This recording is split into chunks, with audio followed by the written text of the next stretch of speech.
Welcome po sa aking munting channel.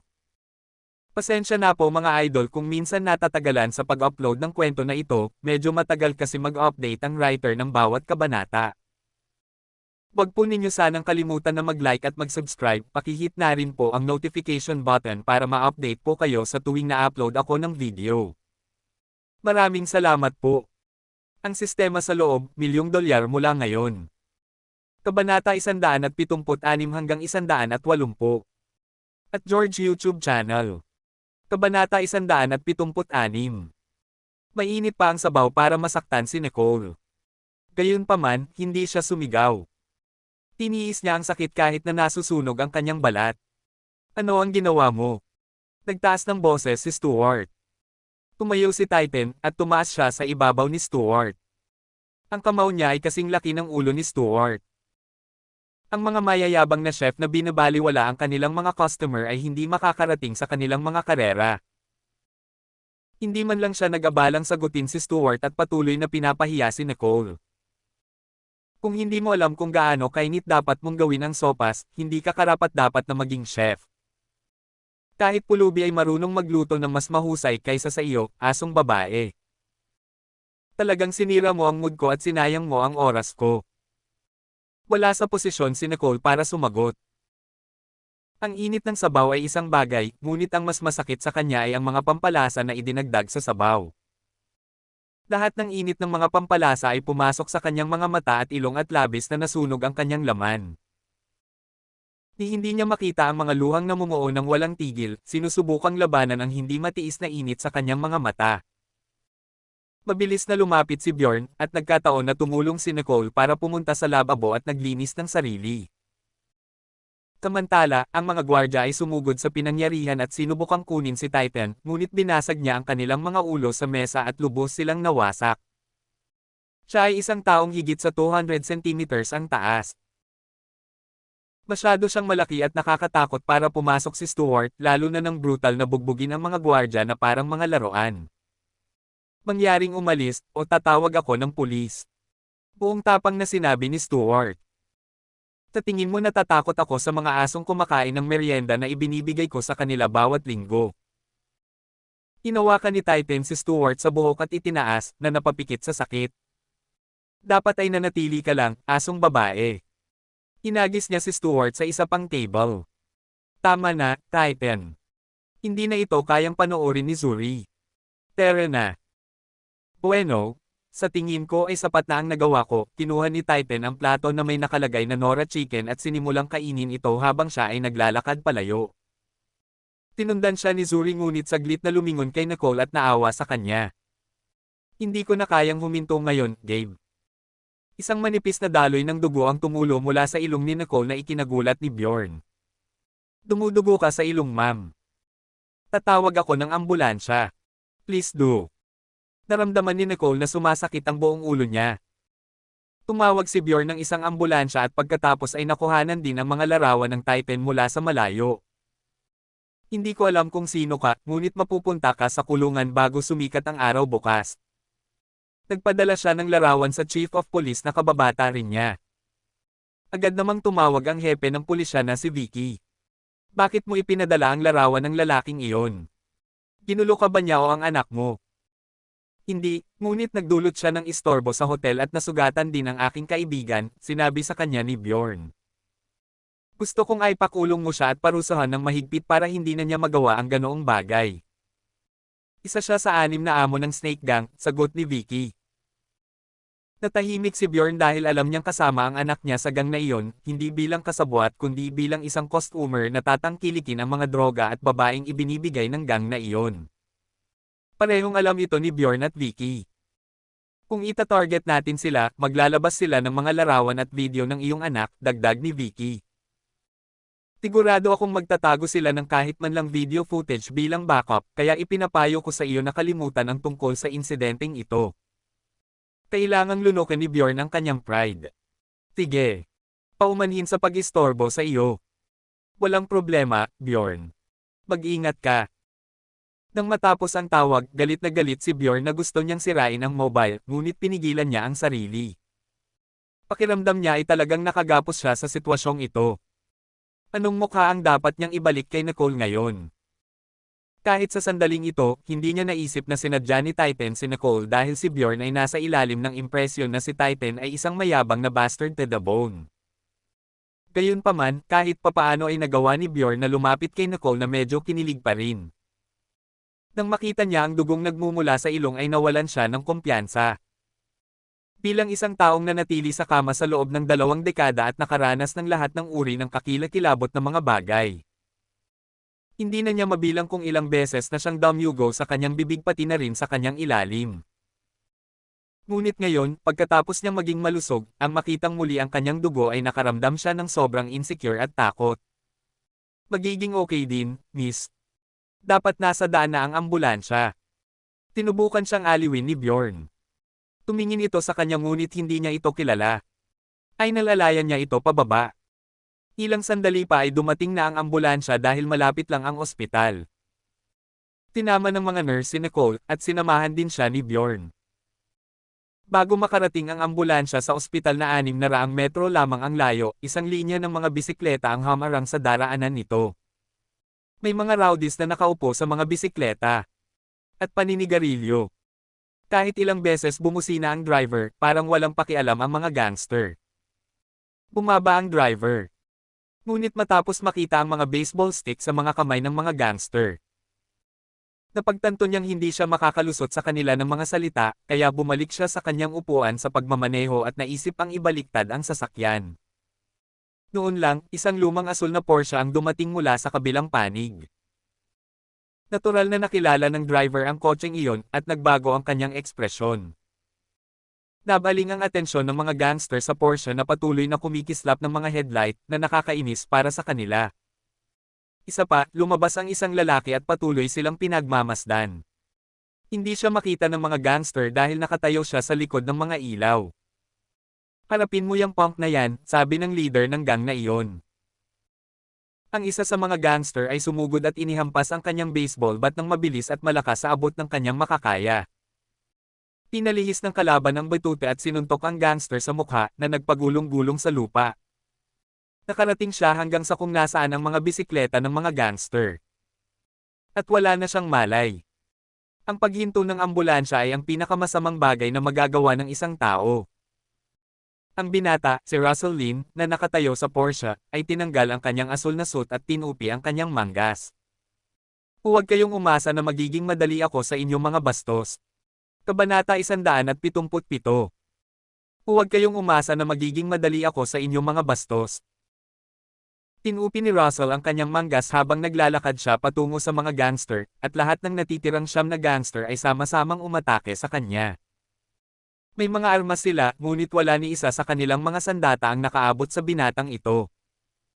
Lubusan niyang pinutol ang mga iyon at nabali pa ang ilan sa kanilang mga buto. Natapos niya silang lahat ng wala pang 9 na segundo pero nakahawak pa rin siya sa buhok ng leader ng gang nila. Nang-ahas ka bang magdulot ng istorbo sa aking teritoryo? Hanggang ka nabibilang. Kahit na tinanong niya iyon, nakita niya ang tato ng alakdan sa kamay ng pinuno. Alisin ang mga bisikleta at gumawa ng paraan para sa ambulansya sa loob ng 1 minuto, o ang iyong buong gang ay hindi na iiral mula bukas. Kailangang gawin ng pinuno ng gang ang hinihingi kay Russell. Nang dumaan ang ambulansya, nagpasalamat ang driver kay Russell. Napatingin si Russell sa pinuno ng Scorpion Gang. Kung makikita ko ulit kayo o ang mga barkada mo sa Dream Zone ko, hindi na ako magiging mabait sa pangalawang pagkakataon. Ngayon, scram. Matapos magtulungan ang mga gangster at umalis sa eksena, pinalayas ni Russell ang kanyang Porsche. Mula sa malayo, pinagmamasdan ni Titan at Zuri ang lahat. Tulad ng sabi-sabi, si Russell Lin ay napakalakas. Ang pinuno ng Scorpion Gang ay hindi naman mahina, ngunit natalo siya nang walang magawa laban sa lalaking iyon na si Russell Lin. Buti na lang at ginamit ko ang Scorpion Gang para dito, kung hindi, sa halip ay napunta sa gang namin ang galit ni Russell. Kahit na ang isang tulad ni Russell Lin ay hindi walang habas na aatake sa Snake Gang, ayon kay Zuri. Mas marami siyang mawawala kaysa pakinabang, at kaya ang isang mayamang negosyanteng tulad niya ay hindi madaling kumuha ng panganib na iyon. Haha, hindi ka nagkakamali, medyo lumaki ang ilong ni Titan. Kung tutuusin, kami ang Snake Gang. Kahit ang makapangyarihan. Ang mga bilyonaryo ay kailangang mag-isip ng 2 beses bago kami galitin. Sa bahay ni Mia. Kasalukuyang nakatayo sa isang paa si Gabe sa kwarto ni Mia dahil iyon ang parusang ibinigay nito sa kanya dahil medyo sumobra at magsabi ng I love you sa harap ng lahat ng miyembro ng kanyang pamilya. Gaano ko katagal dapat gawin ito? Naaawang tanong ni Gabe sa kanya. Ang sakit ng takong at pako. 3 minuto na lang, kaya dapat 7 minuto ka pang tumayo ng ganyan, ganti ni Mia. Pero, hindi mo ba kayang gawin kahit na ganoon karami para sa iyong tinatawag na pag-ibig? Biglang naramdaman ni Gabe na kailangan niyang patunayan ang halaga ng kanyang pag-ibig kaya hindi na siya umimik. At ang kanyang katahimikan ay nagpapataas lamang ng tibok ng puso ni Mia. After 2 minutes, she said, tama na. Pwede ka nang huminto. Hindi. Tatayo ako hanggang sa matapos ang 10 minuto. Sabi ni Gabe. Ayaw ni Mia na mangyari iyon kahit anong mangyari, kaya bumaba siya sa kama at tinulak siya sa kanyang balanse. Nahulog si Gabe sa sopa. Pwede ka na matulog dyan mamayang gabi. Mia, alam mo ba ang kwentong ito? Tanong niya. Anong kwento? Ang kwento tungkol sa kung ano ang mangyayari kung kumain ka ng karne ng buwaya sa gabi. Umupo siya at nagsalita sa isang medyo nakakatakot na paraan na parang nagkukwento ng isang suspense. Dahil ang mga buwaya ay nabubuhay sa ilalim ng tubig, ang kanilang karne ay may malamig na epekto sa katawan ng tao, lalo na kung nakiin mo ang karne sa gabi. Kaya, kung matutulog kang mag-isa sa gabi, mararamdaman mo ang lamig at makukuha mo ang lahat ng uri ng nakakatakot na kwentong katatakutan sa iyong mga panaginip. May mga taong namatay pa dahil sa madilim na panaginip na iyon. Kaya, iminumungkahi ko na hayaan mo akong matulog sa iyong kama, alam mo, para maaari akong maging mainit sa iyo. Ha? Kung mas bata ako ng 10 taon, baka nahulog na ako sa kwento mo, pero huli ka na ng 10 taon, sabi ni Mia. Ngayon matulog ka na. Pinatay niya ang mga ilaw. Nagsimulang sumirit si Gabe at gumawa ng malambot at nakakatakot na mga ingay ng multo. Gabe, kung hindi ka tumigil sa mga ingay na yan, papaalisin na kita. Babala ni Mia. Natahimik si Gabe. Hindi nagtagal, napangiti si Mia sa sarili at saka mabilis na nakatulog. Makalipas ang ilang minuto, binuksan ni Gabe ang bintana at tumalon sa labas. Kahit na tumalon siya mula sa unang palapag at dumapo sa perimeter wall. Hindi naman siya nasaktan. Magugulat siya paggising niya sa umaga. Ngumisi si Sista. Well, alam niya na nasa akin ang sistema, kaya sa tingin ko ay malalaman niya ito. Tumakbo si Gabe sa dingding hanggang sa tumalon at lumapag sa harap ng kanyang bahay. Manem. Nakita niyang nakalock pa rin ang pinto. Hindi pa rin umuwi si Mama. Late na naman ba siya nagtatrabaho? Masaya ako na naging busy siya sa buhay, pero hindi niya dapat i-stress ang sarili niya ng ganito. Higit sa lahat, hindi ligtas para sa kanya na maglakbay sa gabi. Sabi ni Sista. Nakita ko ang hindi mabilang na mga babae na nawalan ng buhay dahil lang sa paggala mag-isa sa gabi. Nag-alala siya sa sinabi ni Sista, kaya tinawagan niya ito. Tinagot siya ni Nicole at sinabing ayos lang ang lahat at uuwi siya sa loob ng 1 oras o higit pa. Nang matapos ang tawag ay nanigas pa rin ang panga ni Gabe. Nahuli mo ba yon? Oo.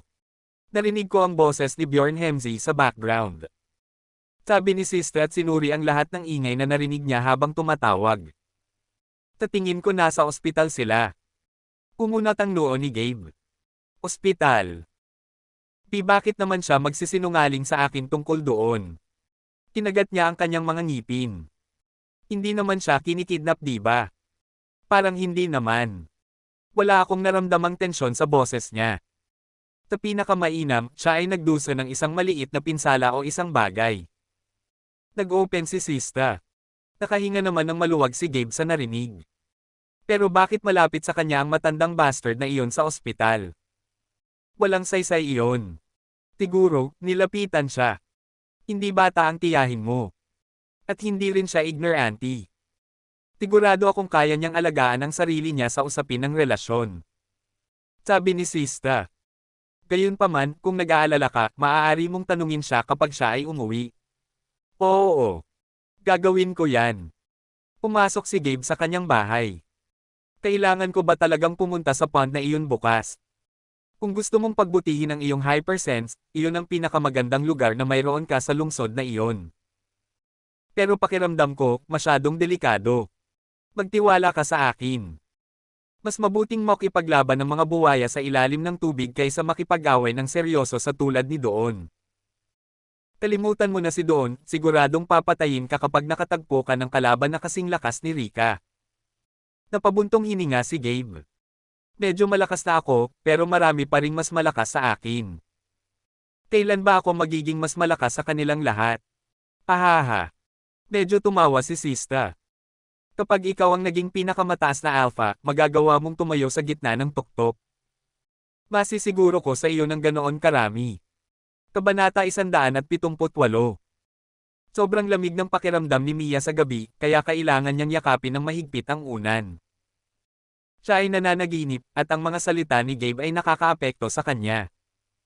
Nagkaroon siya ng kakaibang panaginip na tumagal hanggang umaga. Pagmulat niya ay natarante siya nang makitang wala si Gabe sa kwarto kahit nakalock pa ang pinto mula sa loob. Anong nangyari sa kanya? Maging ang pinto ng banyo ay bukas, kaya saan kaya siya nagpunta? Sa loob ng mahabang panahon, hindi man lang niya naisip na tumakas siya sa bintana. Tiningnan ni Mia ang ilalim ng kama kung doon siya nagtatago, ngunit wala siya roon. Ano ba? Napakamot siya ng ulo at nagsimulang magduda sa nangyari. Kagabi. Sigurado akong sabay kaming pumasok sa kwarto kagabi. Nasa couch siya nung pinatay ko na rin yung ilaw. Pero, hindi lang naman yun ang pinapangarap ko, diba? Baka hindi niya ako kasamang pumasok sa kwarto. Ang lahat ng iniisip ay lalo lang siyang ikanalito. Tinignan niya ang orasan. Ay, wala, 8:00 na. Wala akong masyadong oras. Kailangan kong maghanda para sa interview. Nagmamadali siyang pumasok sa washroom. Sa ibang lugar sa lungsod. Tinatayten at Zuri ay nasa isang pribadong bar, nakaupo kasama ang mga milyonaryo at ilan pang opisyal ng gobyerno. May mga tao mula sa executive, legislative, at judicial department tulad ng mga abogado mula sa lower court, dating miyembro ng Senado at mga public administrator mula sa executive branches. Ang pagkakapareho nilang lahat ay hindi sila nagpigil sa pag-inom ng alak at pagtangkilik sa panlasa ng mga kabataang babae. Ang isa sa mga abogado, si Oscar, ay napatingin kay Zuri. Nanatili itong nakatingin sa kanya at ginawang halata ang kanyang intensyon. Gayunpaman, hindi interesado si Zuri dahil parang hemisphere ang tiyan ni Oscar. Siya rin ay isang taong mahigit sa 50 taong gulang. Hindi siya interesado sa sinumang lalaki na mas matanda sa kanya ng ilang taon, kaya hindi siya tumugon ng mabait sa abogado. Walang hiya pa ring pinagmamasdan siya ni Oscar at binigkas pa ang mga salita. Maraming kababaihan na umabot sa mga nangungunang posisyon sa politika o negosyo ay nakatulog na. Kung mayroon silang mga reserbasyon tulad mo, wala sa kanila ang makakamit ang kanilang mga layunin. Kaya, dapat mong hawakan ang kamay ng isang matagumpay na lalaki kung gusto mong umangat sa mga ranggo at makakuha ng ilang katanyagan para sa iyong sarili, MS. Accountant. Wala akong intensyon na tumaas sa mga lugar na iyong binabanggit, sir. Magalang na sagot ni Zuri. Bakit hindi? Nagpumilit si Oscar. Narinig ko na kailangan kong gumawa ng maraming masasamang bagay para makarating sa tuktok. Walang pag-aalinlangan niyang sagot. Napangisi si Oscar. Upang ipakita ang iyong pagsunod sa mga Panginoon sa itaas. Kailangan mong patunayan ang iyong determinasyon, kaya natural lang na hilingin sa iyo na gumawa ng ilang bagay upang patunayan ang iyong sarili. At kaya ayokong isawsaw ang mga daliri ko sa isang bagay, alam na ito ay mas masahol pa sa tae, mahinang sabi ni Zuri. Ang kahinaan ko lang ay ang pagnanasa ko sa S**X. Ilang beses ko nang sinubukan, pero parang pinipigilan ko. Nahirapan ako sa una at sinabi sa aking ina ang tungkol dito. Tinabi niya sa akin na dapat kong gamitin ito. Tinunod ko ang payo niya, at napunta ako dito. At nasiyahan ako sa pagtatrabaho para sa Snake Gang at ilang iba pang koneksyon na binuo ko sa mga nakaraang taon. Kaya isa ka sa mga taong may matigas na pag-iisip. Pahayag ni Oscar. Tayang naman yon. Hindi mo alam kung ano ang nawawala sa iyo.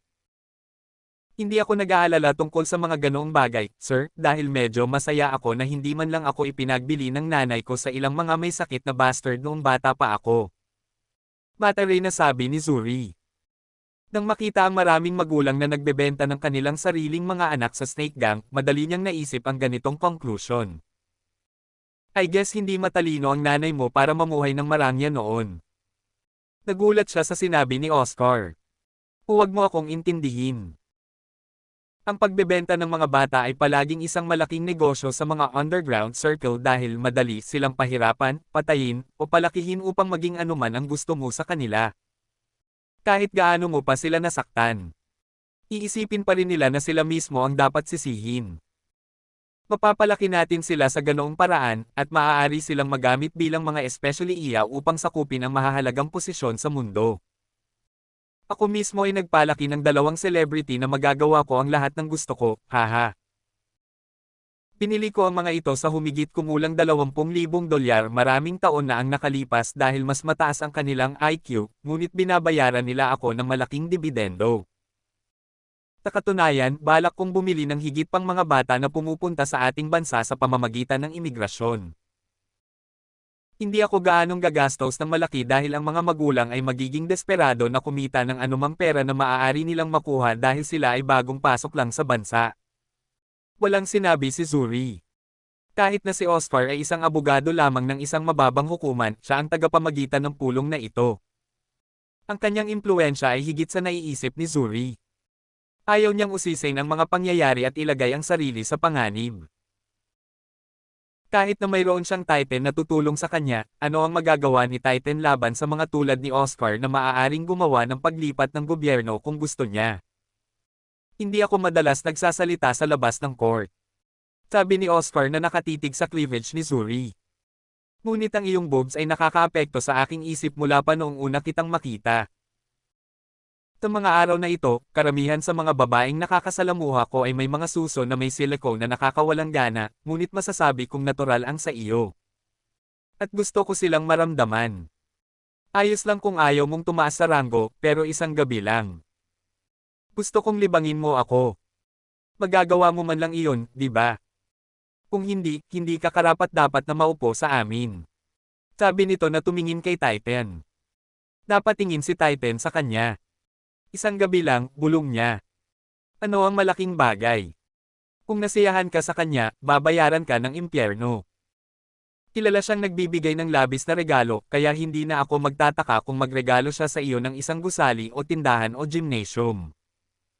Masasabing hindi si Zuri, ngunit nakaramdam siya ng madilim na vibe sa silid. Ang lahat maliban kay Titan ay mukhang nakikipagnegosyo sa kanya.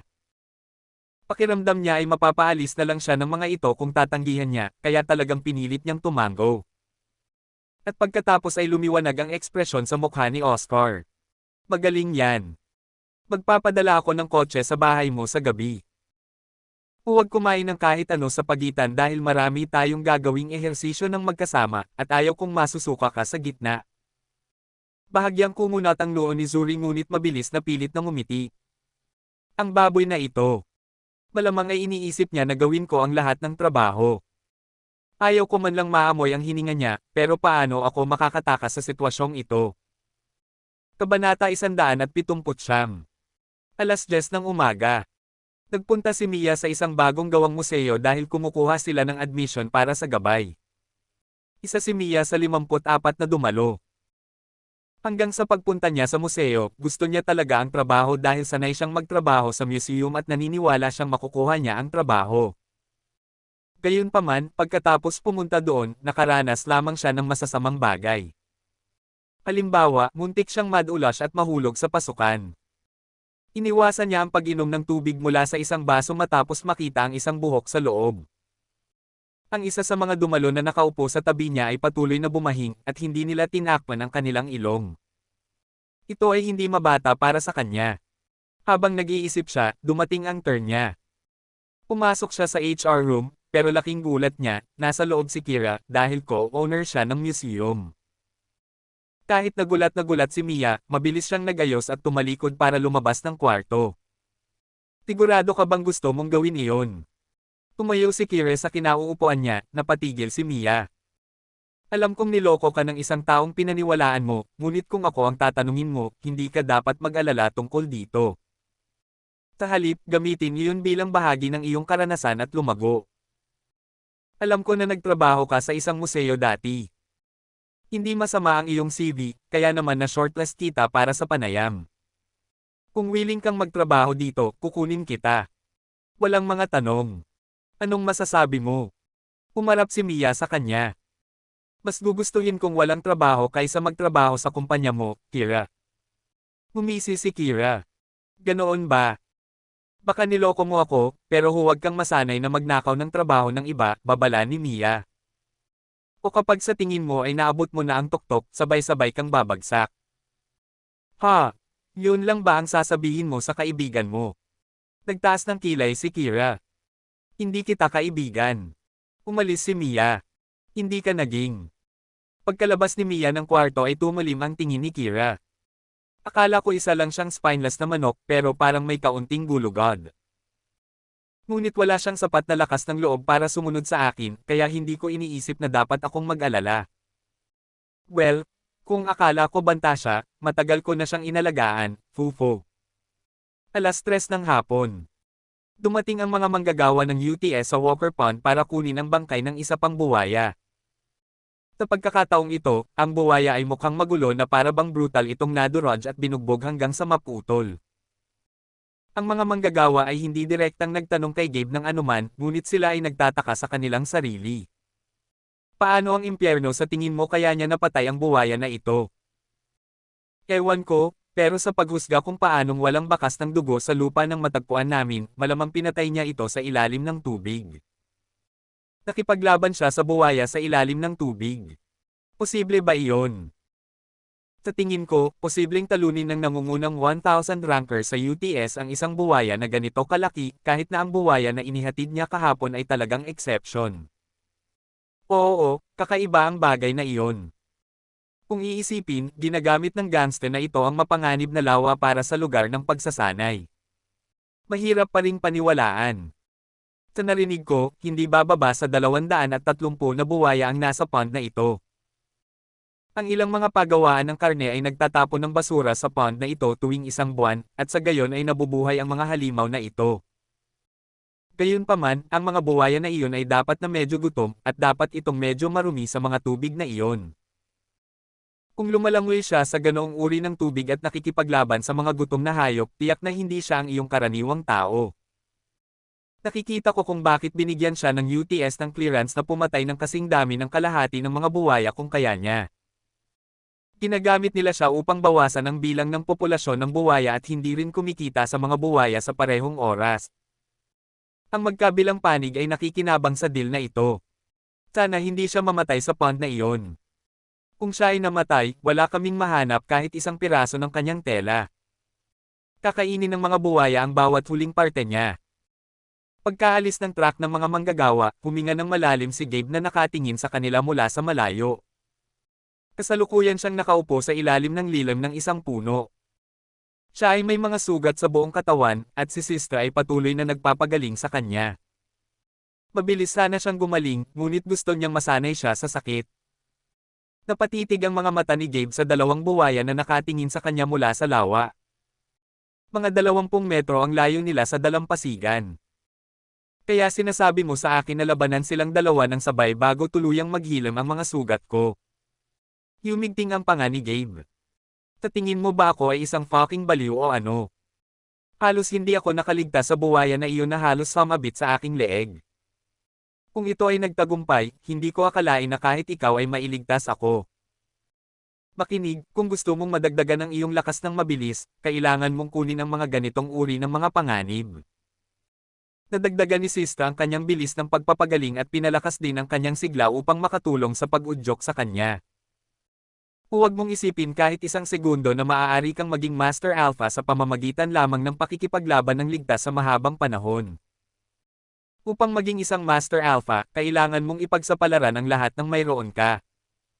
Mag-away man ng 2 o 20 sabay-sabay, dapat handa kang harapin sila ng direkta. Tanging ang ganitong uri ng pag-uugali ay gagawin kang isang master. Kapag naabot mo na ang antas na iyon, pagkatapos ay magtiwala ka sa akin, isang ganap na kakaibang mundo ang magbubukas sa iyo. Hindi lamang ang iyong lakas, ngunit maging ang iyong mga pandama ay tataas sa ibang antas. Magpapasalamat ka sa akin pagkatapos, kaya bumalik ka na lang sa lawa. Mas madaling sabihin kaysa gawin, nakalock pa rin ang mga mata ni Gabe sa dalawang buwaya. Tumingin sa kanila na nakatingin sa akin habang halos hindi nakatutok ang kanilang mga mata sa ibabaw ng tubig. Nakipaglaban nga ako sa maraming kalaban sa lupa, ngunit ang pakikipaglaban sa dalawa sa kanila sa ilalim ng tubig ay tila labis. Hindi mo man lang ba ako mabibigyan ng lakas para mapantayan sila? Og. Ungol ni Sista. Ayos lang. Bibigyan kita ng kakayahang kumilos bilang isang isda. Naningkit ang mga mata ni Gabe. Ano? Maaari mo ba akong bigyan ng ganoong kakayahan? Taka bakit hindi mo sinabi sa akin? Hawakan ang iyong mga kabayo. Ibibigay ko sa iyo ang kakayahang iyon pagkatapos mong talunin ang dalawang buwaya na iyon ng mag-isa. Nagbago ang ekspresyon ni Gabe. Sok, bakit kailangan mong pahirapan ang lahat? Well, ito ay para sa iyong sariling kapakanan. Laban sa isang grupo ng mga buwaya. Hindi posible na labanan sila sa ilalim ng tubig nang walang anumang espesyal na kakayahan. Kaya't maaga o huli ay ibibigay ko sa iyo ang kapangyarihan ng fish system, ngunit kailangan mo munang patunayan ang iyong sarili. Fish system? Ha? Ibig sabihin makakahinga ako sa ilalim ng tubig. Excited na tanong ni Gabe. Oo, ngunit upang magawa iyon, kailangan mo munang maging isang Master Alpha. Naaalala mo ba na nakagawa ako ng mga clone mula sa putik pabalik sa parke para sanayin ka sa laban? Oo. Maaari mo ring gawin ang mga ito kapag naging Master Alpha ka na. Ang hanay ng mga kakayahan na maaari mong gawin ngayon at pagkatapos mong maging isang Master Alpha ay lubos na mag-iiba. Kaya ang iba ay hindi mo makikilala ang iyong nakaraang sarili pagkatapos mong makuha ang lahat ng kapangyarihang iyon. Isang supernatural na mundo ang magbubukas sa harap ng iyong mga mata. Ang mga salita ni Sista ay lubos na nag-udyok at natokso kay Gabe. Maaari ko bang talunin ang mga ito gamit ang anumang pamamaraan? Oo, ngunit hanggat talunin mo silang dalawa sa ilalim ng tubig. Yun lang ang kondisyon ko. Nakagat ni Gabe ang kanyang mga labi habang binabalak niyang ilabas sila sa tubig kalaunan. Nakuha ko. Itataya ko ang buhay ko gaya ng gusto mo. Kabanata 180. Gabi nang umuwi si Nicole at hindi makatulog ng maayos. Ang kanyang mukha, leeg, at kung saan-saan nahulog ang sopas ay nararamdaman pa rin na malambot at sensitibo sa hangin, lalo na sa paghawak. Hinanap niya si Gabe ngunit hindi niya ito makita. Matapos tingnan ang oras sa kanyang cellphone, natigilan siya dahil 3:00 na ng hapon. Akala ko hindi ako nakatulog pero ang tagal na pala. Napansin din niya ang 3 missed call sa kanyang mobile. Iisa silang lahat. Hindi kilalang numero. Tinawagan niya ang numero at sinagot ni Bjorn ang kanyang tawag at ipinaalala sa kanya na tinulungan siya nito kagabi at tinanong siya kung okay na ba ang pakiramdam niya ngayon. Wala man sa mood makipag-usap si Nicole ay halos 15 minuto pa rin siyang nagkukwento. Pwede ba tayong magkita ngayong weekend? Naglakas loob si Bjorn at nagtanong. Medyo busy ako sa trabaho ko. Hindi ko akalain na makakagawa ako ng oras.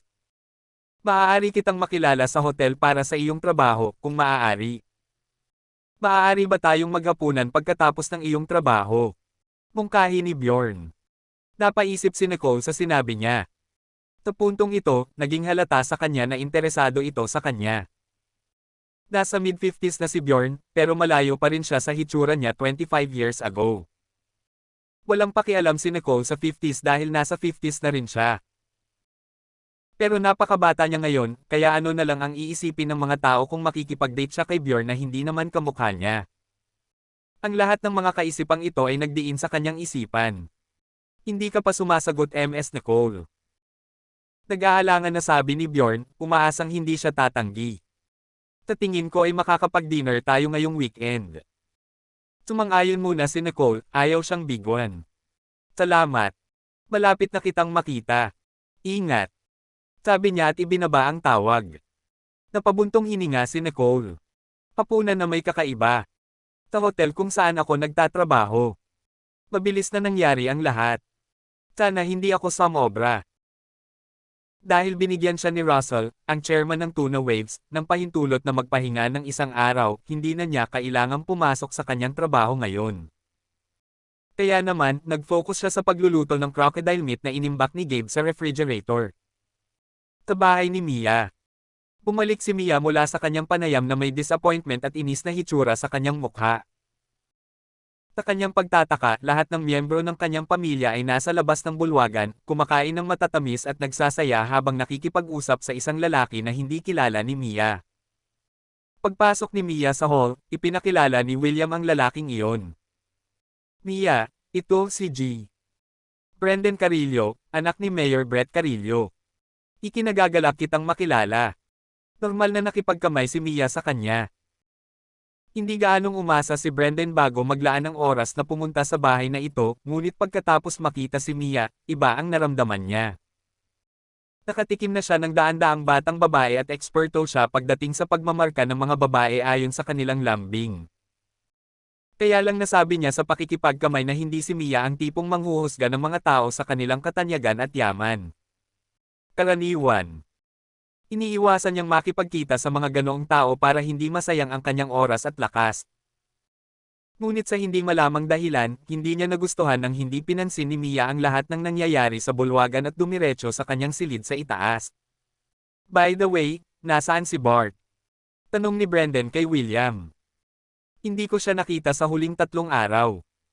Siya ay. Hindi alam ni William kung ano ang sasabihin. Habang siya ay natutuwa na ang anak ng alkalde ay personal na bumisita sa kanyang bahay. Ayaw niyang sabihin kay Brendan ang tungkol sa alitan ni Bart sa snake gang dahil natatakot siya na baka maputol ni Brendan ang kanilang pakikipagkaibigan kay Bart. May importante daw siyang aasikasuhin, pero hindi niya binigay ang detalye, sir. Nako. Naisip ni Brendan na baka abala si Bart sa paggamit ng $2 milyong na kinuha niya sa kanya. Hindi ko alam kung bakit kailangan mo ng napakaraming pera, Bart, ngunit kung hindi mo mabayaran ang pera pabalik sa panahon ng may interes, malalagay ka sa malaking problema. Kahit na ako ay hindi makakatulong sa iyo dahil ang aking ama ay mababali ang aking mga buto kung gagawin ko ito. Lumapit si Carrie kay Brendan. Paumanhin, Ginoo. Kung sa tingin mo ay hindi ako pabigat, posible bang magbigay ka ng rekomendasyon para makakuha ng disenteng trabaho ang asawa kong si Freddie?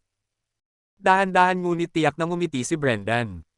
Siyempre, hindi naman ito problema. Tumingin siya sa paligid sa mga mukha ng iba at sinabi. Sa katunayan, matutulungan ko ang lahat na makakuha ng trabaho kung iyon ang gusto mo. Kami ay lubos na nagpapasalamat kung magagawa mo iyon, Ginoo. Mabilis na sabi ni William. Hindi mo kailangang magsabi ng mga bagay dahil kaibigan ako ng anak mo. Marami akong magagawa dahil may impluwensya ako sa lungsod na ito. Confident na sabi ni Brendan. Isulat mo lang sa akin ang iyong mga kagustuhan sa isang piraso ng papel at hahanap ako ng angkop na trabaho para sa inyong lahat. Habang pinupuno ni na Bertha, William, Carrie, at Freddie ang mga papel, masayang ngumiti si Brendan habang mabilis ang takbo kaysa sa inaasahan niya. Gayunpaman, hindi niya nagustuhan na masyado silang nagtatagal sa pagsulat ng mga bagay-bagay sa papel. Oo nga pala, may trabaho ba ang babaeng umakyat sa itaas? Tanong ni Brendan. Umiling si Carrie. Siya ay hindi. Pagkatapos ay maaari mo ring ipasulat sa kanya ang kanyang mga kagustuhan sa isang papel. Mungkahi ni Brendan. In-inform ko siya kaagad. Mabilis na umakyat si Carrie, mukhang confident dahil pakiramdam niya ngayon ay binibigyan niya ng magandang pagkakataon ang kanyang pinsan. Pumasok siya sa kwarto ni Mia at sinabi sa kanya ang lahat. Ayaw ko. Gulat na tugon ni Mia. Ha? Baliw ka ba? Ganti ni Carrie. Bibigyan ka niya ng disenteng trabaho, Mia. Bakit mo ito tinatanggihan? Nagsalubong ang mga kilay ni Mia. Tinasabi mo bang wala akong disenteng trabaho hanggang ngayon? Well, hindi naman talaga trabaho ang pagtatrabaho sa isang museo, di ba? Prangka si Carrie. Ngayong nakatanggap siya ng pagkakataon sa pamamagitan ni Brendan na kaibigan ng kanyang kapatid, hindi na siya nagdalawang isip na ituro si Mia. Kaya, sinasabi ko sa iyo na kunin ang tulong ni Mr. Brendan. Walang libre sa mundong ito, Carrie, sabi ni Mia. Kinokontrol ang kanyang init ng ulo. At saka, naniniwala akong may sapat akong kakayahan para makakuha ng trabaho gamit ang sarili kong talino at kakayahan, kaya salamat sa pagpunta hanggang sa kwarto ko. Pwede ka nang umalis. Kinagat ni Carrie ang kanyang mga ngipin. Nagiging walang dahilan ka na ngayon. Sabi nito na nagmamadaling lumabas ng kwarto. Umiling si Mia. Bagamat may pera siya, mas malaki ang respetong makukuha niya sa pagkakaroon ng mataas na sweldo. Alam na alam niya iyon, ngunit kung makakakuha siya ng magandang trabaho sa tulong ng isang tao, pagkatapos ay naniniwala siya na hindi siya makontento sa kanyang sarili. Dapat ba akong maging masaya na ang lalaking ito na Brendan ay handang tumulong kay Carrie at sa iba pa na makakuha ng trabaho, o dapat ba akong mag-alala? Nagsimulang maghanap si Mia online tungkol kay Brendan at nalaman niyang playboy pala siya. What the hell? Ang gulo niya. Hinawakan niya ang kanyang noo. Sana wala siyang masamang intensyon. Dapat kong tanungin si Gabe para malaman pa ang tungkol sa lalaking ito. Kung delikado siya, dapat hindi ko siya hayaang mapalapit sa pamilya ko. By the way, nasaan si Gabe? Abangan ang susunod na kabanata. Please like and subscribe my channel. Maraming salamat po sa inyong pakikinig.